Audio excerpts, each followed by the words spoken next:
Look at the size of those land-based caught squid. You probably clicked on this video as you want to learn more about how to catch, clean and cook massive squid like this. So stick around till the end of the video where we're going to be cooking these up and showing you exactly how to do it.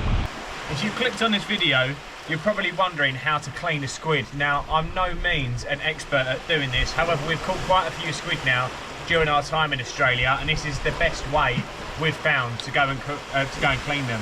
So because these are quite big squid, you're going to need a decent filleting knife. I'm going to recommend using a spoon. I haven't caught a squid as big as that since I've been in Australia. How to catch, how to clean and how to cook these wonderful creatures.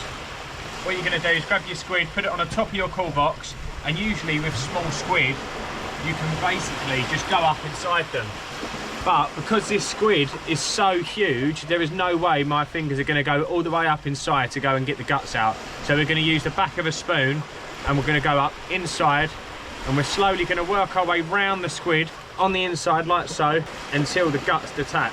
So you're going to basically hold the squid around and you're just going to constantly move it around. Then just give that head a wiggle, all of the guts come out in one. As you can see in there, it is completely clean now. There is not one thing in there, but what we're going to do is show you a little tip to go and get the most out of your squid and clean it up as good as possible. Cut just behind the head. All of those guts are no good, so you can either chuck them back in the ocean or you can put them in your freezer for crab bait, but we're just going to chuck that back in. Now you're left with a head which has got the eyes, and also if you open it up you've also got his beak. What I like to do is scrunch up the squid like this until you can feel the beak is closer to the eyes. Use your knife and then just cut just below where the beak is. And now you've got the eyes, the beak, and then you've got your fresh tentacles there that are absolutely fine to eat as they are. Obviously you're going to clean these up, but you can cut these into smaller bits. But what I'd recommend is cut these into the same size pieces as the rings.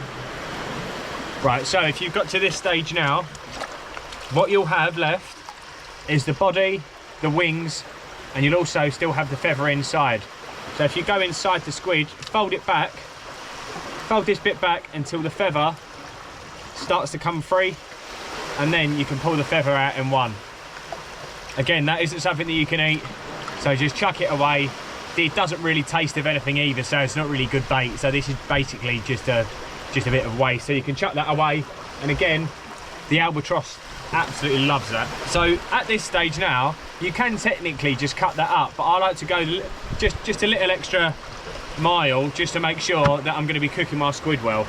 So if you grab the tube like so and pinch just underneath the wings, you're going to have to break through the skin until your thumb goes through it. Lift it up, and now you need to just pull the wings away like so. If you go on the inside, you've got this cartilage. You just slowly work that wing away. Now you've got two wings with the skin on.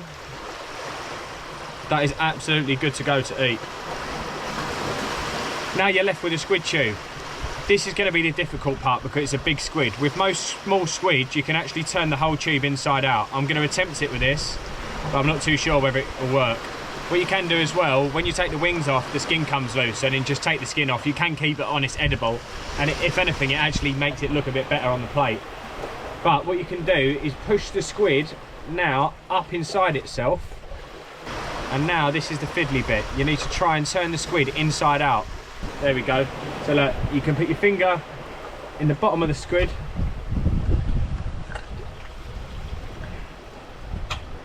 turn the whole squid inside out. You can turn it inside out, and now you've just got a few little innards there that we're going to go and sort out now. So put them in. We've got a cool box here with water, just clean it all off, and now we can show you what we're left with. If you have a look now, we've got some beautiful squid tentacles there, clean as you like. We've got an inside out squid tube, and then we've also got a couple of wings per squid, all ready to be cooked up. Look at that, that looks delicious. So we're going to get this bagged up now in some cellophane bags. We're going to put it in the fridge, get it nice and cool, keep it nice and fresh, and then we'll show you how to cook this up when we're down in Coffin Bay. Right, so we're back at camp now and we have cleaned that squid fully, and now I'm just going to talk to you about how we actually go about catching these squid. So this is the rod and reel setup I've got. I've got a small 3000 reel there, and that has got 10-pound braid on, and that is really ultra thin. This is going to cut through the water better than if you had thicker braid, and you actually get more sensitivity out of thinner braid. So definitely go with a very, very thin braid.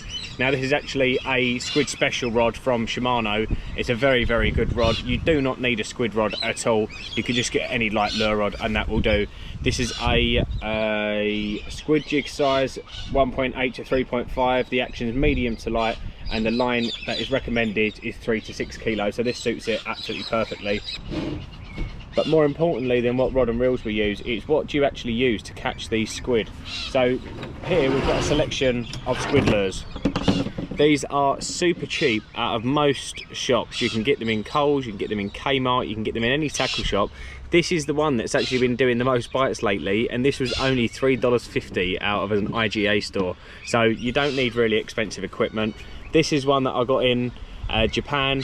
This has done me loads of bites as well, but as it's so super light, this is only good for calm conditions. So in my opinion, the 3.5 jigs, this sort of size, is going to be one of your best bets. You can also get glow in the dark ones as well that you charge up with UV light, so you can go fishing at night, or depending on the water clarity, you can get different coloured ones for different coloured water. So there's plenty of different lures that you can use, and there's no right or wrong answer. I always prefer a white sort of coloured lure. I think that actually gets you more bites, stands out a little bit better above like the seagrass that you're going to be that you're going to be jigging it above. And then that also comes on to my next point. Where are you going to be targeting these squid? You want to be looking for big seaweed beds and big sort of beds of seagrass. That is where they do hang out the most, and that's where they get the most food from. So that is where you want to be targeting. Long jetties are really good, and at night time, anywhere with a light in shallow, calm water, you will typically catch squid. So most jetties are only sort of up to about 100 to 200 meters away from shore, and most of the time it's pretty calm water, so you can always go off of them jetties and catch squid off of them. So this is the sort of setup that we're going to be using. I'm just going to show you the leader knot that we're going to be doing close up, and then we'll show you how to attach a squid jig to your rod. So when fishing for squid, I like to put a short section of 25-pound leader onto my main line, just so then it gives it a little bit of bounce, so then it can absorb the lunges of the squid. So first of all, you want to be taking off about a foot or two of the 25-pound leader to grab your main line. In this case, we've just got some thicker braid so you can see it on the camera. And what you want to be doing is folding over your leader material like this,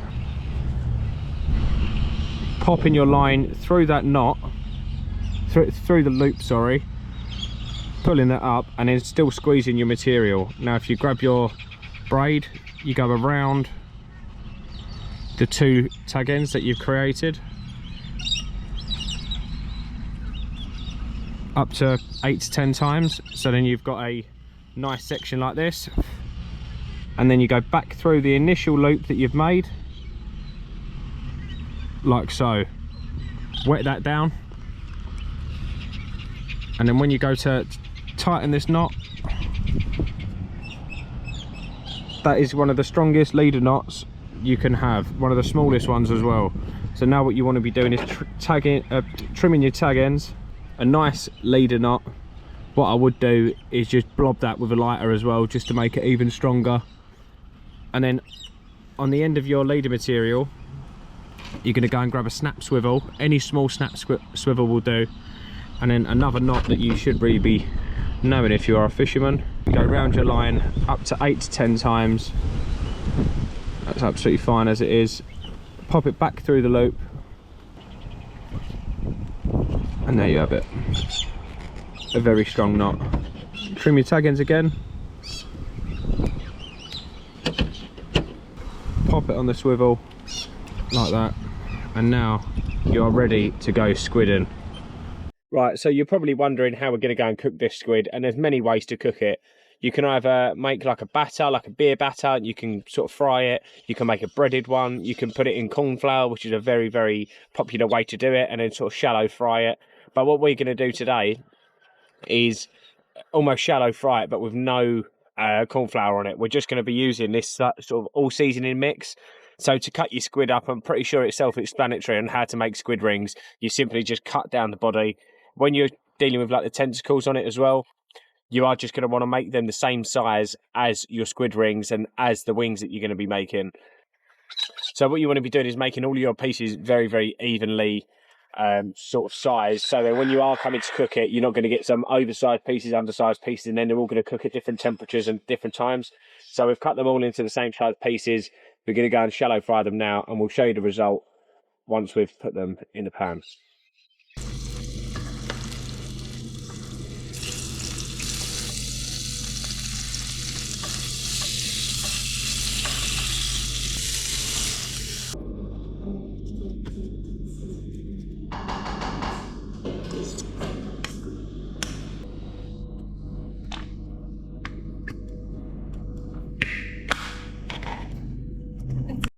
Right, so the camp kitchen was quite busy then, so I didn't bother talking.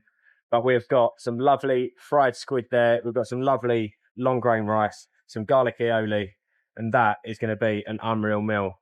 If you have liked this video, please subscribe to the channel, like the video, and make sure to comment below on other tips and tricks you want us to share on fish filleting, fish cleaning, catching fish, that sort of stuff. But yeah, we'll see you on the next one. Subscribe. Right, and to know whether your squid is a male or a female, we'll just see if this one's got a willy or not. Ben, you cannot put that on Anyway, we'll see you in the next Ben, place. you're not putting that on there, are you?